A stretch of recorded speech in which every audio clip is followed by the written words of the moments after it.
तकिए से सहजा जी तकिए से काम चलाए। Music by Adisakti Recording Studio. आवे लपी के रोज बात भुलाई न राजा जी, आवे लपी के रोज बात भुलाई न राजा जी। तो भले तकिए से काम चलाइब लगे सुताइब न राजा जी। तो अलगे अलग बिछौना बिछाइब लगे सुताइब न राजा जी।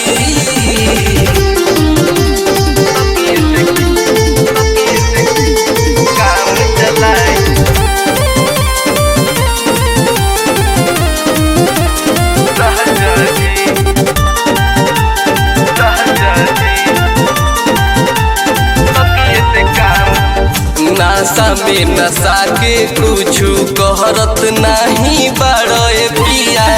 चढ़ली जवानी कोई दिल मोर छियर छिया। नासा में नशा के कुछु करत नहीं बड़े पिया।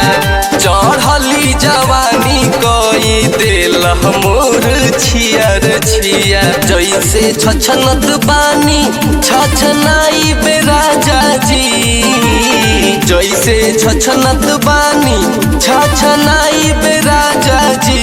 तो भले तकिए से काम चलाइब लगे सुताइब न राजा जी। तो अलगे अलग बिछौना बिछाइब लगे सुताइब न राजा जी। तकिए से सहजा जी तकिए से काम चलाए।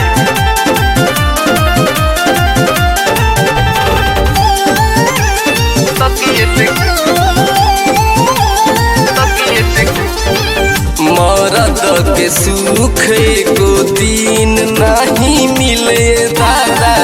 बिक्की सैया तहरे चलते दहिया हमर भइल बाया था। मरद के सुख एको दिन नहीं मिले दादा। शेर सैया तहरे चलते दहिया हमर भइल बाया था। चली जाइब नैहर बड़ी पछताइब राजा जी। चली जाइब नैहर बड़ी पछताइब राजा जी। तो भले तकिए से काम चलाइब लगे सुताइब न राजा जी। तो